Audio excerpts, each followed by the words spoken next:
Ölkədən milyardlar çıxarmaqda ittiham edilən şəxslərin məhkəməsi davam etdirilib. Bakı Ağır Cinayətlər Məhkəməsində külli miqdarda pulu leqallaşdırmada təqsirləndirilən Malik Əliyev və Rüfət Vəliyevin cinayət işi üzrə məhkəmə iclası keçirilib. Hakim Azad Məcidovun sədrliyi ilə keçirilən sonuncu məhkəmə iclasında bir daha məlum olub ki, 2013-2015-ci illərdə 9 şirkətin adına ölkədən əsasən Azəriqazbank, Beynəlxalq Bank vasitəsilə 5,5 milyard manat pul çıxarılıb. Amma həmin şirkətlər o dövrdə Vergilər Nazirliyinə verdikləri rubrik hesabatların hamısında fəaliyyətlərinin olmadığı göstərilib. Həmin zamanda nazir Fazil Məmmədov idi. Vergilər Nazirliyi bu şirkətlərlə bağlı yoxlama təyin etsə də 10 gün sonra o qərar ləğv olunub. Beləliklə, o şirkətlərin adına olan bank əməliyyatları ilə hesabatlar arasında ziddiyyəti araşdıran olmayıb. Minval.info'nun məlumatına görə məhkəmədə Azəriqazbankın monitorinq mərkəzinin əməkdaşı Vüqar Quliyev məhkəmədə şahid kimi dindirilib. O deyib ki, banklarda ümumi qayda var. 20 min manatdan yuxarı istənilən əməliyyat barədə mütləq həm bankın özünün baş ofisi, həm də Mərkəzi Bank məlumatlandırılır. Bu ümumi sistem şəbəkə vasitəsilə həyata keçirilir.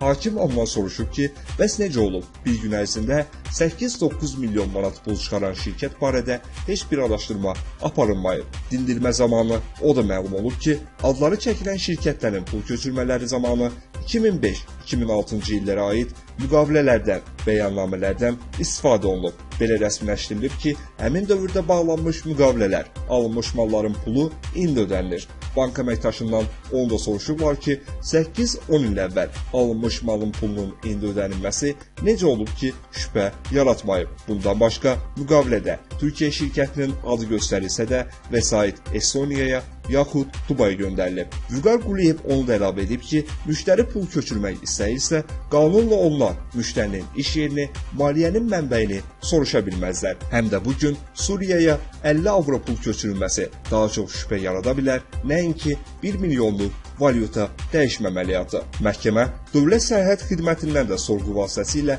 məlumatlar alıb. Həmin məlumatlarda işdəki bank sənədlərinin müqayisəsində üzə çıxıb ki, təqsirləndirilən Rüfət Vəliyev ölkədə olmadığı vaxtlarda da onun adına olan şirkətlər vasitəsilə ölkədən böyük pullar çıxarılıb. Amma hələ ki, onun əvəzinə həmin bank sənədlərinə kimlərin imza atdığı məlum deyil. Bu şirkətlərlə bağlı maliyyə əməliyyatları Beynəlxalq Bankda əsasən nəqliyyat filialında həyata keçirilib. Ona görə də 10 ildən artıq həmin filialın baş mühasibi işləmiş, hazırda isə Kapital Bankda çalışan Afət Yusifova da məhkəmədə dindirilib. Şahid deyib ki, şirkətlərin adına bank hesabları açılanda sənədləri təqsirləndirilən Rüfət Vəliyevin özü gətirilmiş. Mən müştərilərlə birbaşa ünsiyyət olunurdum, amma bildiyim qədər o pulları da özü gətirirdi. Afət Yusifova məhkəmədə bir şirkətin eyni gündə 50-60 milyon pul çıxarması barədə izahat verə bilməsə də, onun istintaqdakı ifadəsi yadına salınıb. Məlum olub ki, həmin ifadə isə belədir. Məndə şübhələr yaranmışdı ki,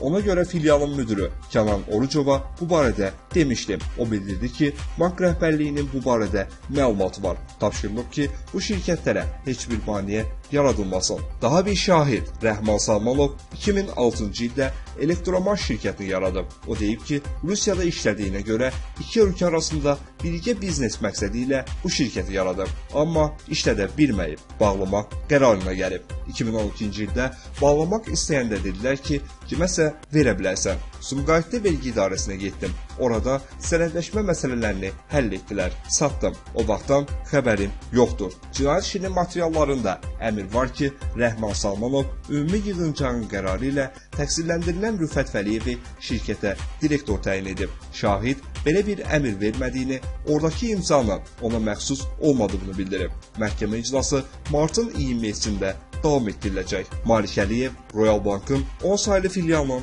direktor müavini işləyib. Malik Əliyev eyni cinayət əməlinə görə 2017-ci ildə 10 il müddətinə azadlıqdan məhrum edilib. Bildirək ki, ittihama əsasən Royal Bankın o saylı filialının keçmiş direktor müavini Malik Əliyev 2012-ci ilin əvvəlində Rüfət Vəliyevlə görüşüb. Ona cinayət yolu ilə əldə olunmuş pulların legallaşdırılmasını təklif edib. Rüfət Vəliyev özünü Provision Group, Impex Plus, Plus, Galaxy A, Asionco Ltd, Primo A və İTEC MMC-lərin direktoru kimi təqdim edib və güya xarici iqtisadi ticarət fəaliyyəti göstərəcəklərini, külli miqdarda dövriyyələri olacağını bildirib. Bunun üçün də Azərqaz Bankın filiallarının birində onlara otaq ayrılmasını istəyib. Malik Əliyev Royal Bankda işlədiyi vaxtdan bəri tanıdığı Vidadi Vəliyev, Ülkər Nəbiyeva və Arzu Əskərovanı da işə cəlb edib. İttihamda qeyd edilir ki, Rüfət Vəliyev və istintaqa məlum olmayan şəxslərin gətirdiyi cinayət yolu ilə əldə edilmiş külli miqdarda pulları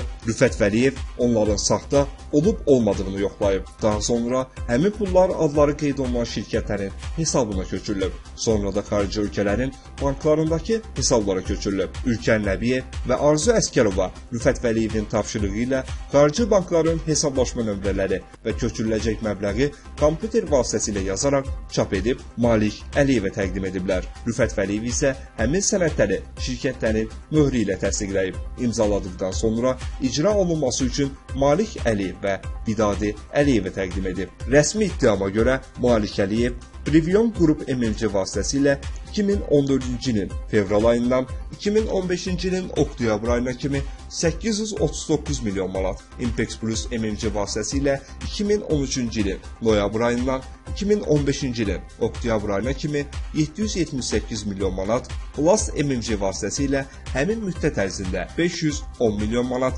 Galaxy A MMC vasitəsilə 515 milyon manat, Asionco Ltd vasitəsilə 79 milyon manat, Primo A MMC vasitəsilə 213,5 milyon manat, İTEC MMC vasitəsilə 129 milyon manat pulu müxtəlif xarici valyutalara konveriya edərək xarici ölkələrdə yaradılan şirkətlərin bank hesablarına köçürüb. Qeyd edilən məbləğin təqsirləndirilən şəxsə aid olmadığı aydındır. Lakin məhkəmədə dəfələrlə sual verilsə də onlar kimlərin pulunu ölkədən çıxardıqlarını etiraf etməyiblər.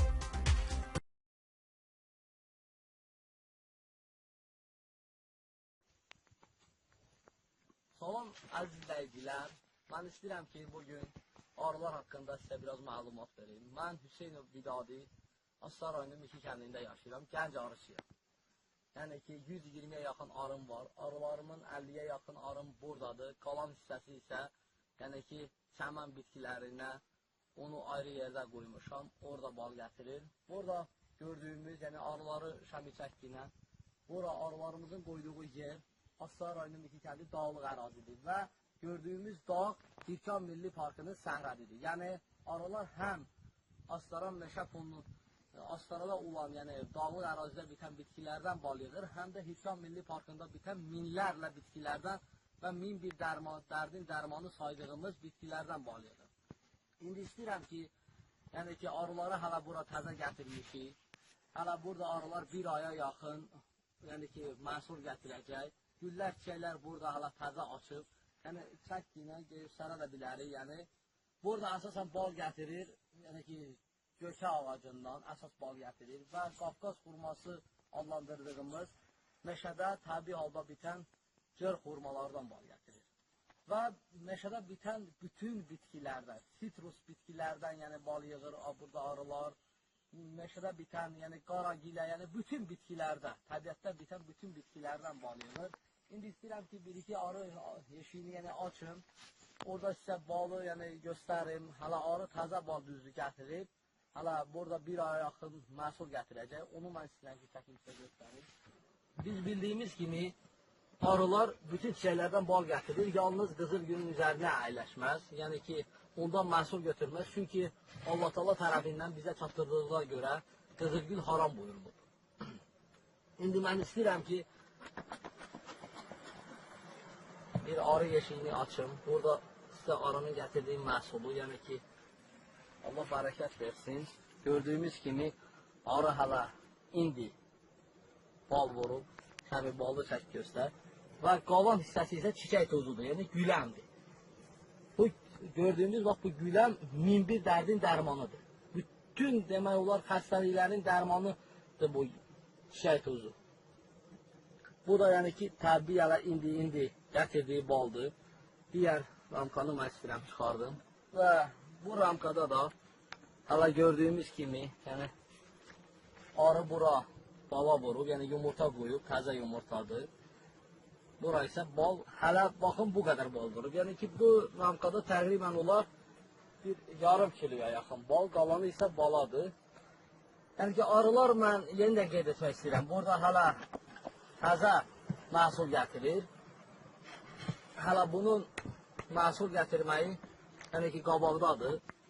Hələ burada arılar ən azından bir aya yaxın güldən çiçəkdən məhsul gətirəcək. Öz nömrəmi də sizə deyim. Yəni ki, kim belə təbii məhsul, təbiətin qoynundan, bax gördüyümüz bu cənnət məkan yerdən arıları 1001 əziyyətlə yığdığı balı mən sizə təklif edirəm. Kim istərsə mənim nömrəmlə əlaqə saxlaya bilər. Nömrəmi sizə xatırlayıram 051 546 39 39. Yenidən mən deyirəm, siz özünüzə qeyd eləyin 051 546 39.